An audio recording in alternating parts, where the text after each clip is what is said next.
बिस्मिल्लाहिर्रहमानिर्रहीम। अस्सलाम वालेकुम फ्रेंड्स मैं Tahzeebul Hasan let's trade like a pro के प्लेटफॉर्म से।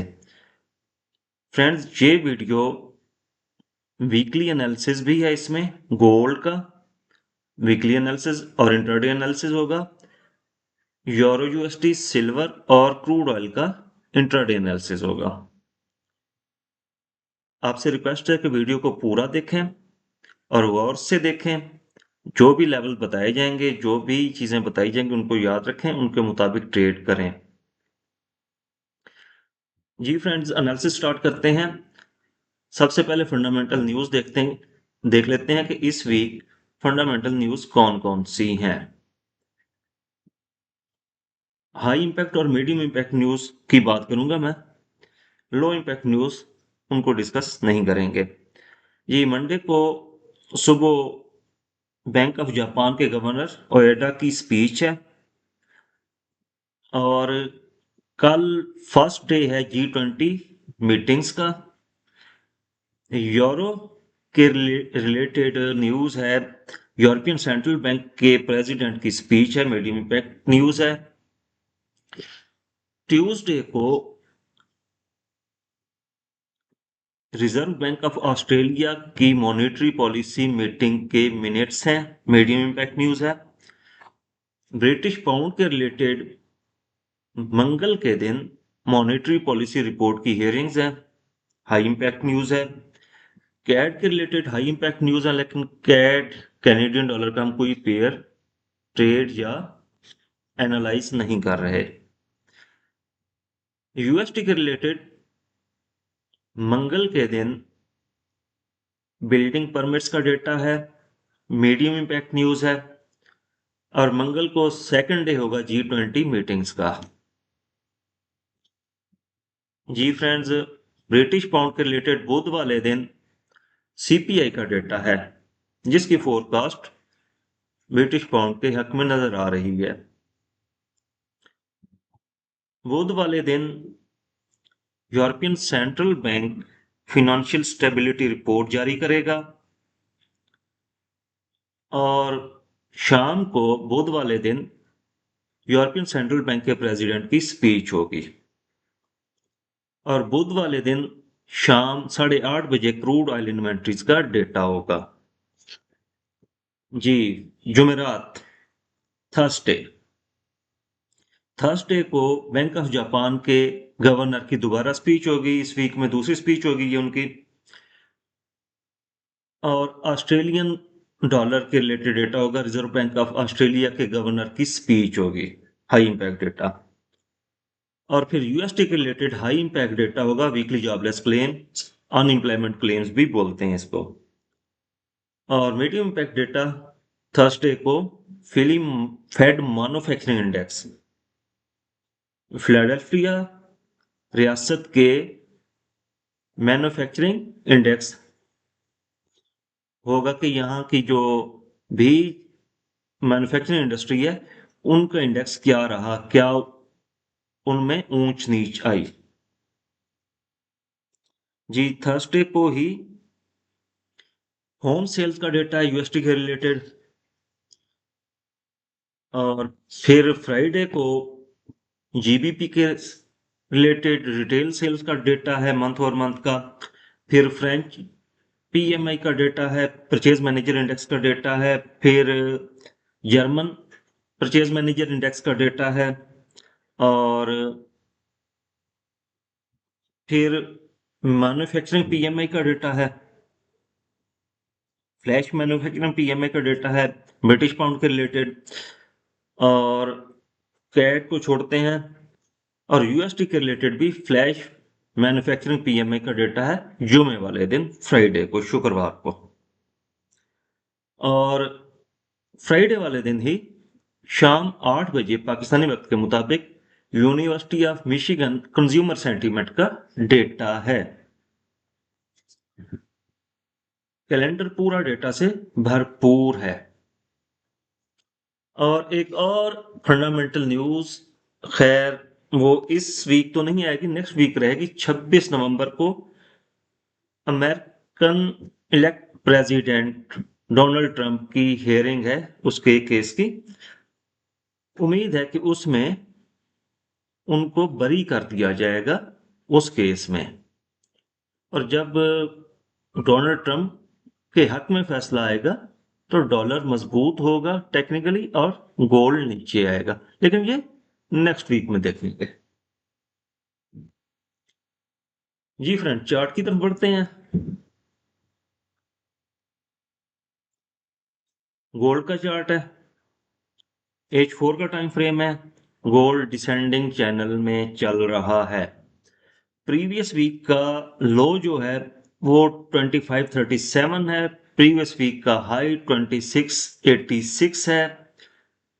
प्रीवियस डे का लो 2554.4 है और प्रीवियस डे का हाई 2576.04 है। प्रीवियस डे मतलब फ्राइडे जब मार्केट लास्ट डे ओपन रही थी तब की बात है। अभी H4 के डिसेंडिंग चैनल में है, H1 के भी market gold market descending channel में है। ठीक है, लेकिन ये सपोर्ट लाइन को टकरा के ऊपर जा रही है, H1 में भी H4 में भी। ऊपर ये रेजिस्टेंस लाइन को टकराएगी तो वहां पे हम जोन देखेंगे कि हमारा कोई बन रहा है सेल बाय या कोई रिट्रेसमेंट लेवल पड़ा है, तो उस पे हम कोई जोन ड्रा करेंगे। ठीक, बाकी जो फ्राइडे के लिए मैंने बाय जोन दिया था एक, जी बाय जोन दिया था, आपको नजर आ रहा होगा होपफुली।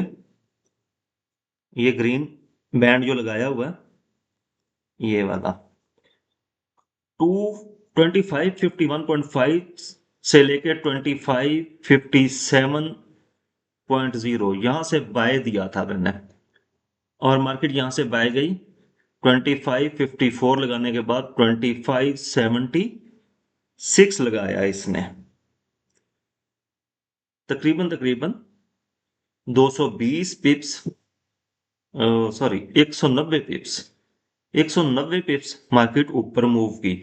ऊपर सेल का जोन दिया था 2589 से लेकर 2593, मार्केट वहां तक नहीं पहुंची। इससे पिछले दिन थर्सडे का भी जो हाई था 2577.5 वो भी मार्केट ने नहीं ब्रेक किया, जस्ट उससे थोड़ा सा नीचे रही और मार्केट वापस रिट्रेसमेंट की तरफ चल पड़ी।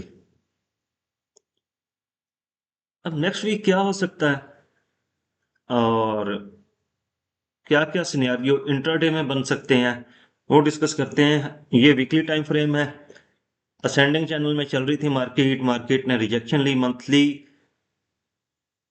की। मैंने आई थिंक 29 अक्टूबर को बनाई थी वीडियो या 1 नवंबर को बनाई थी।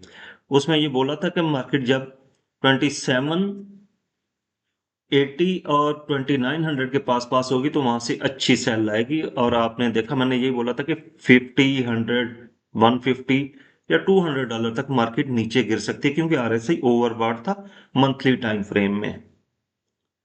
सारे इंडिकेटर ओवरबॉट नजर आ रहे थे, मार्केट नीचे गिरी। अभी मार्केट ने जो सपोर्ट ली है अगर हम देखें, एक तो इसने वीकली ऑर्डर ब्लॉक से ली है, ये आपको नजर आ रहा होगा। आपको मैं थोड़ा क्लियर करके सर्कल लगा के बता देता हूं।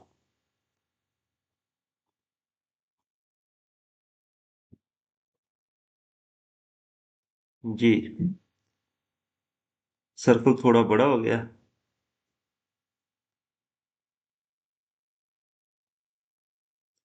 ये डॉजी कैंडल है वीकली टाइम फ्रेम में रेड, और ये ग्रीन कैंडल ने इनगल्फ किया हुआ है, इसको रिटेस्ट करके मार्केट अप होने की कोशिश कर रही है। जी फ्रेंड्स, मतलब मार्केट अब या तो ऊपर जाएगी या अपने सेल के मूव की रिट्रेसमेंट देगी। दो सिनेरियो हो सकते हैं।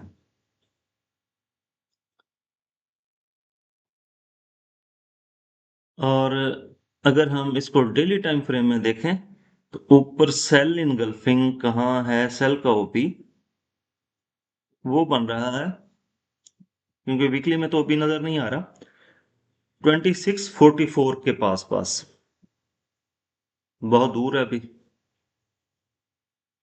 और H4 में कहाँ पे है ये देखते हैं। H4 में जो सेल का ओबी है, यहाँ पे बल्कि इंड्यूसमेंट ही हम देखेंगे, 2589 पे इंड्यूसमेंट पड़ी हुई H4 में भी, H1 में भी। इसी इंड्यूसमेंट की बेस पे मैंने ऊपर सेल का जोन दिया था कि मार्केट ये इंड्यूसमेंट लेने ऊपर जा सकती है, रिट्रेसमेंट भी पूरी हो जाएगी मार्केट की, तो मार्केट की इंड्यूसमेंट भी पूरी हो जाएगी। अभी अगर मार्केट वीकली रिट्रेसमेंट देने के लिए ऊपर जाती है, बाय की तरफ जाती है, तो मार्केट ऊपर जा सकती है। 38% इसकी रिट्रेसमेंट बढ़ी है, अभी मार्केट ने 23% रिट्रेसमेंट ही दी है। अगर इससे ऊपर स्टे करती है, मतलब 20 और इससे ऊपर, ये रिट्रेसमेंट किसी हद तक ऊपर जा चुकी हुई है, अभी इसको ऊपर जाना चाहिए, तो इसका रिट्रेसमेंट लेवल बन रहा है 2593, और सेल का मूव जो 2611 से स्ट्रेट चला था H4 में और इवन डेली टाइम फ्रेम में भी, तो उसका रिट्रेसमेंट लेवल बन रहा है 61.8 को हम लेंगे, वो 2586 पे बन रहा है, मतलब 2586 और 2593 ये अच्छे सेल एरियाज हो सकते हैं, यहां से हमें कोई रीजनेबल सेलिंग मिल सकती है। अगर हम छोटे टाइम फ्रेम में जाए H4 में, तो इस एरिया में हमें कोई ओबी नजर आ रहा है जी, एग्जैक्टली इंड्यूसमेंट और एंड ओबी है, तो हमारा सेल का जोन तो यही रहेगा।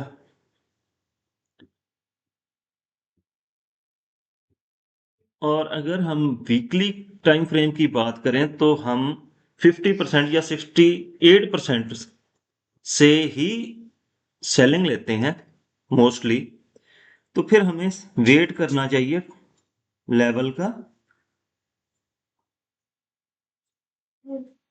2611 का, 2611 से हम फिर सेल करेंगे, ठीक, वीकली एनालिसिस के अकॉर्डिंग। अदरवाइज इंट्राडे में हम H4 में मैं वापस आता हूं, बल्कि 2H में चले जाते हैं।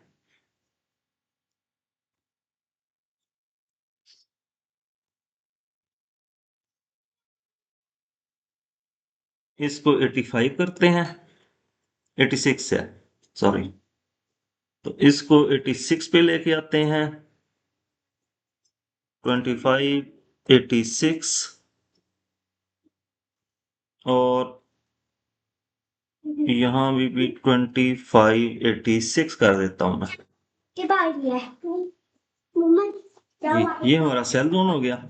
बायर जोन हमारा वही रहेगा, प्रीवियस डे का लो यहाँ पे पड़ा हुआ है, यहाँ पे H4 में देखें ऑर्डर ब्लॉक है बाय का जी, H4 में बाय का ऑर्डर ब्लॉक है, और मार्केट यहां से दोबारा ऊपर जाएगी। इसका एसएल बन रहा है 2548, अगर 2548 लग जाता है एसएल, तो मार्केट फिर अपने प्रीवियस वीक लो की तरफ 2537 की तरफ जा सकती है। मैंने अपने मंथली लॉन्ग वीडियो में, लॉन्ग एनालिसिस की वीडियो में बोला था कि मार्केट 2600 से नीचे आती है तो 2480 तक वापस आ सकती है, ये था मंथ ना पूरे ईयर की रिट्रेसमेंट लग रही थी, और यहाँ पे सपोर्ट लेवल भी बन रहा है। एक बात मैंने कही थी, अगर ये ब्रेक होता है एरिया 2537, ये बेसिकली रिट्रेसमेंट लेवल एक नजर से है कि मार्केट ने जब 2450 2450 से रिट्रेसमेंट देना शुरू की थी, 2288 तक मार्केट आई थी, 2288 से मार्केट ने अपना ATH लगाया 2790, वहां की रिट्रेसमेंट लगाई जाए तो इस लेवल पे 2537 पे 50% का रिट्रेसमेंट लेवल बनता है। 61.8 का रिट्रेसमेंट लेवल इसी ईयरली लेवल के बिल्कुल ऊपर बन रहा है, मतलब यहां से बाइंग की जा सकती है। एक लेवल और भी होता है, याद रखिए, वो होता है 58.35, ठीक है, या 58.5 कर लें उसको मोटा मोटा। वो 2497 से बन रहा है, मार्केट यहां से भी ऊपर जा सकती है, याद रखिए। अब सारे लेवल में चार्ट पे लगाऊं तो वो चार्ट बड़ा कॉम्प्लिकेटेड हो जाता है, तो वो भी बता दिया कि नेक्स्ट बाइंग अगर ये प्रीवियस वीक का लो ब्रेक होता है तो हमें फिर फर्स्ट बाइंग 2497 और सेकंड बाइंग 2480 से करनी पड़ेगी। ऑल दो मार्केट डेली में रिजेक्शन कैंडल दे चुकी है, अभी कंफर्मेशन कैंडल नहीं है, इस वजह से मैं बाइंग इसी एरिया से अपने बोल रहा हूं और नेक्स्ट बाइंग फर्दर नीचे से बोल रहा हूं।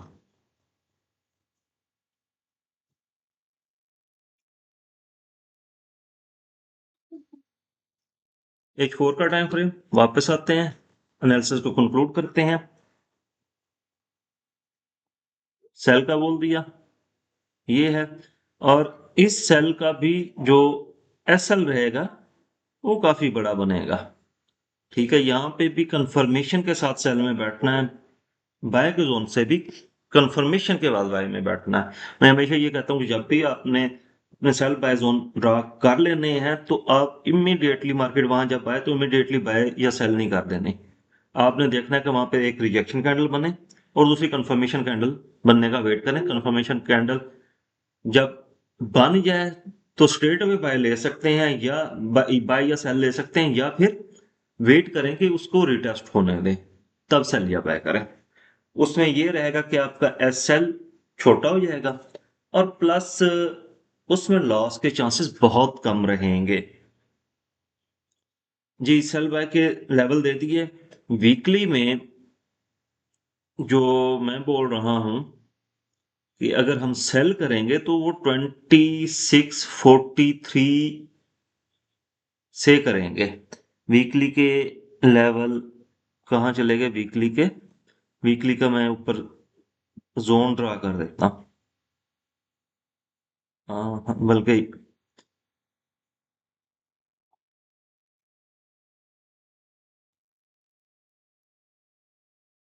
जी व्यूअर्स,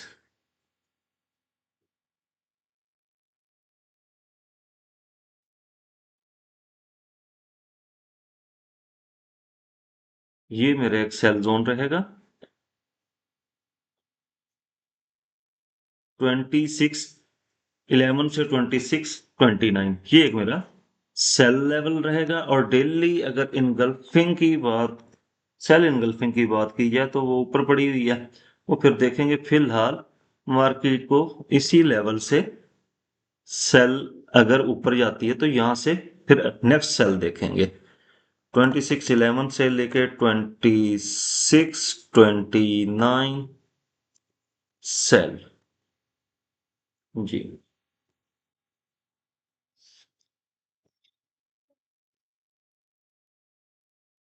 नेक्स्ट जो बाइंग अगर मार्केट प्रीवियस डे का लो ब्रेक करती तो मुझे नहीं लगता कि वो फिर 37 पे आके ब्रेक लगाएगी। उसने ये प्रीवियस वीक का लो भी ब्रेक कर देना। और नेक्स्ट जो बाइंग हमारी, बाइंग एरिया हमारा बनेगा, हमने अगर 97 बोला था ना जी, और 80, ये एरिया हमारा, इसको कलर में ग्रीन दूंगा क्योंकि बाय एरिया, और इसके कोऑर्डिनेट्स और वो भी दोबारा मैं लगा देता हूं 2497 बाय, ठीक है। कोऑर्डिनेट्स 2497 24,880 जी। अब वापस आता हूं मैं छोटे टाइम फ्रेम में कि इन जोन को मैं थोड़ा एडजस्ट करूं ताकि आपको ग्रुप्स में जब स्क्रीनशॉट शेयर किए जाएं तो कोई परेशानी ना हो जी। ऊपर वाला जो सेल जोन है वो वीकली के अकॉर्डिंगली है और नीचे वाला जो बाय जोन है ये वीकली के अकॉर्डिंगली है और सेंटर वाले हैं जो सेल बाय जोन ये इंट्राडे के लिए हैं।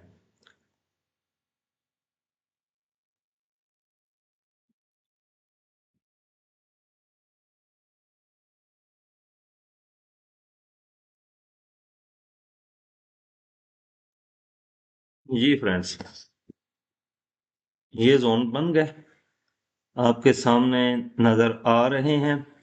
स्क्रीनशॉट कर लीजिएगा। 21 मिनट हो गए हैं, सिर्फ हम गोल्ड का एनालिसिस कर पाए हैं। ठीक, अब नेक्स्ट पेयर पे चलते हैं इंट्राडे के लिए, उसका एनालिसिस करते हैं क्रूड ऑयल का। क्रूड ऑयल पे मैंने फ्राइडे को बोला था कि इसको बाय ना करें। फ्राइडे को इसका जो ट्रेंड रहता है वो नीचे की तरफ रहता है, डाउन की तरफ। मैंने ये बोला था 69 और 70 के राउंड इसको सेल करेंगे। मार्केट ऊपर गई 68.5 तक और फिर नीचे गिर गई। मैंने जो कॉल दी थी 69 की, मार्केट वहां तक भी नहीं पहुंची और 66.78 पे क्लोजिंग दी है। अभी इसको जो बाय करें तो वीकली टाइम फ्रेम में चले जाएं।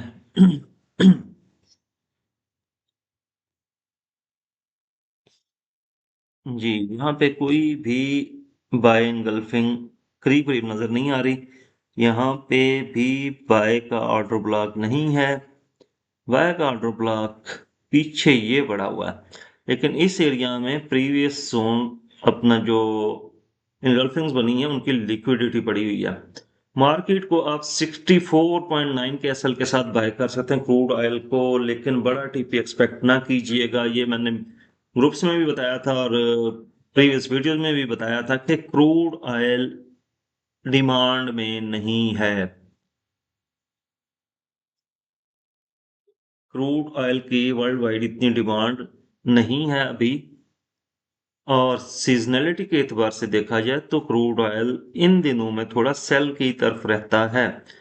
ऑल्दो इसने कोई सेल की तरफ एक दो महीना पहले ही मुंह फेर लिया था, सेल की तरफ मुंह कर लिया हुआ था और सेल की तरफ ही है, ऊपर उठने की कोशिश नहीं कर रहा। तो अभी अगर बायर्स इसको बाय करना चाहते हैं, जो क्रूड ऑयल में बाय में इंटरेस्टेड हैं, तो वो बाय करें, लेकिन एसएल रखें 64.9 का। वो एसएल जाता है तो मार्केट 60, 55 और 650 तक भी नीचे गिर सकती है। रीजन ये कि चाइना क्रूड ऑयल बाय करने में इंटरेस्टेड नहीं है। ट्रंप ने भी बोल दिया कि हमारे ऑयल के रिजर्वायर्स काफी हैं और ओपेक भी कोई इस पे सर तोड़ कोशिश नहीं कर रहा कि इसकी प्राइस से ऊपर लेके जाई जाए।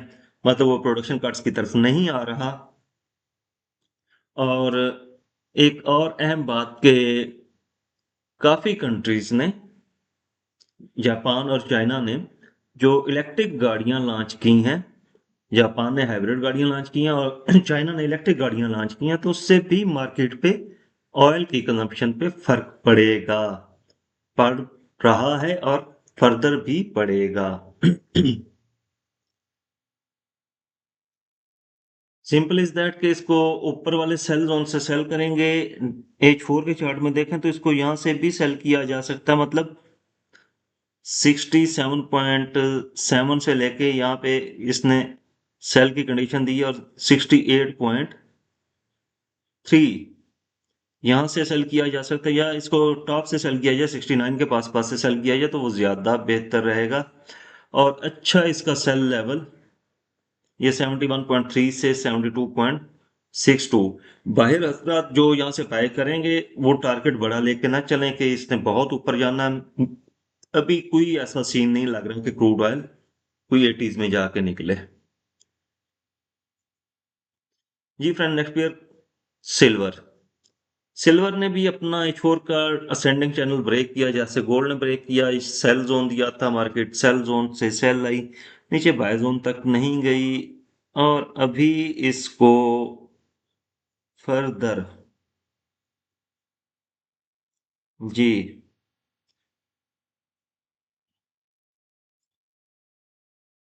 वीक टू वीक स्वीप करके नीचे आ गई मार्केट।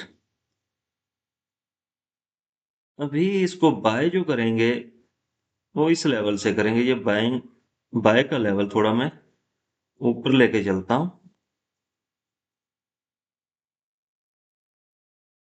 H4 में बाय का ऑर्डर ब्लॉक बना है, उसको यूज करें। 29.76 से लेके 30.10, ठीक। यहां से हम सिल्वर को बाय करेंगे।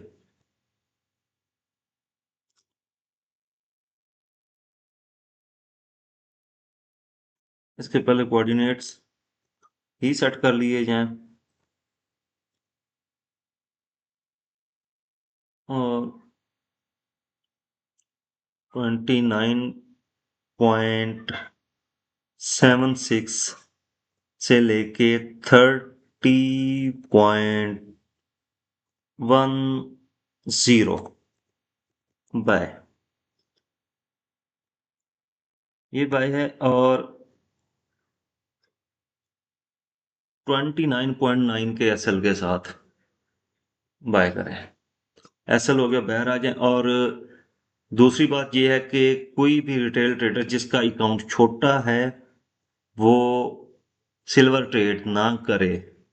बड़े ट्रेडर्स हैं जो सिल्वर पे पहले ट्रेड करते रहे हैं, वही ट्रेड करें। इसमें एक स्प्रेड ज्यादा होता है, दूसरा इसके पिप्स रिवार्ड ज्यादा होते हैं। अगर एसएल की तरफ जाए तो छोटे अकाउंट वाले इसमें बचते नहीं है। जी friends, next year euro USD. Euro USD कल ये बाय जोन दिया था, ग्रुप में चंद दोस्तों ने कहा था कि यूरो यूएसटी का भी चार्ट शेयर किया करें आप। मैंने शेयर किया था। ऊपर सेल जोन मैंने पूरा नहीं आ सका स्क्रीनशॉट में, मैं जल्दी में था, गाड़ी में था उस टाइम, तो मैंने दे दिया। लेकिन सेल जोन भी बड़ा ही परफेक्टली रिस्पेक्ट हुआ। जस्ट वीक लगाई और मार्केट नीचे हमारे बाय जोन में आ गई वापस। अ, ये देखें, जब मैंने जोन दिया तो मार्केट ऊपर थी।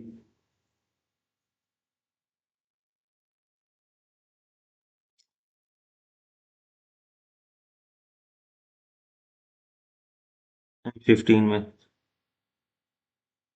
ये पहले हमारा बाय जोन उसने पिक किया, बिल्कुल थोड़ा सा छोड़ा था। ऐसा नहीं है कि उसने पिक किया था, तब मैंने वाइस भी की थी। जस्ट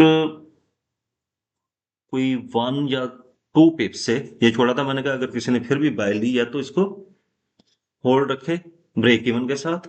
और मार्केट ऊपर हमारे सेल जोन तक गई, वहां से सेल आई, और फिर हमारे बाय जोन से फिर ऊपर गई और उसके ऊपर खड़ी हुई है। अभी H4 में यहाँ पे बाय का ऑर्डर ब्लॉक दे के गई है, बाय की कंडीशन दे के गई है, यहाँ से बाय करें। और ऊपर इसके इसका प्रॉफिट बुक करना चाहिए हमें 1.058 पे।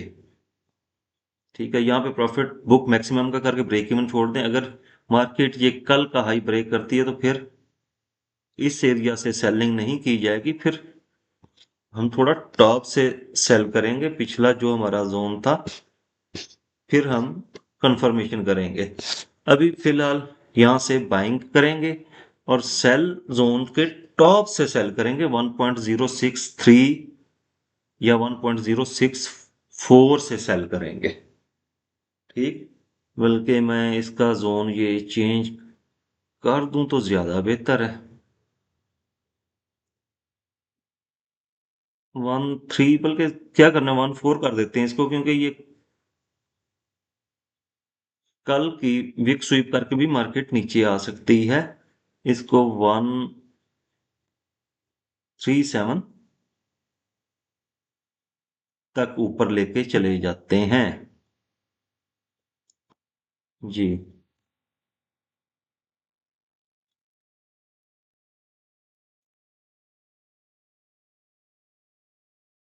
ये सर, इंट्राडे के लिए 2 ज़ोन हो गए, 30 मिनट की वीडियो बन गई, काफ़ी टाइम हो गया।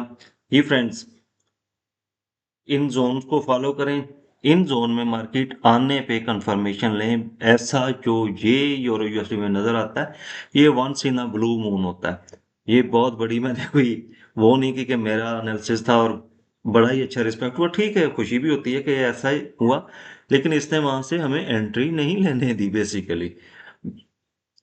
ये जो जोन प्ले हुआ है, ये जोन प्ले हुआ, इसको कहते हैं कि यहाँ पे हमें उसने मौका दिया, कंफर्मेशन दी, रिजेक्शन दी, कंफर्मेशन दी और मार्केट ने हमें एंटर होने का मौका दिया। ये ठीक है, स्लो स्लो जाएगा, लेकिन हमें प्रॉफिट दे के जाएगा। ऐसा उसी सूरत हो सकता है कि हम लिमिट लगा के रखी हो तो लिमिट पिक हो जाए और टीपी हिट हो जाए। जी फ्रेंड्स, अपना ख्याल रखिएगा, अपने चैनल का भी ख्याल रखिएगा। चैनल को लाइक करें, सब्सक्राइब करें, शेयर करें, ताकि ज़्यादा से ज़्यादा व्यूज़ आएँ और चैनल ज़्यादा से ज़्यादा ग्रो करे। अगर आप समझते हैं कि ये चैनल आपको कोई फ़ायदा दे रहा है तब, अगर नहीं तो फिर भाई आपकी मर्ज़ी। ओके फ्रेंड्स, अल्लाह हाफ़िज़।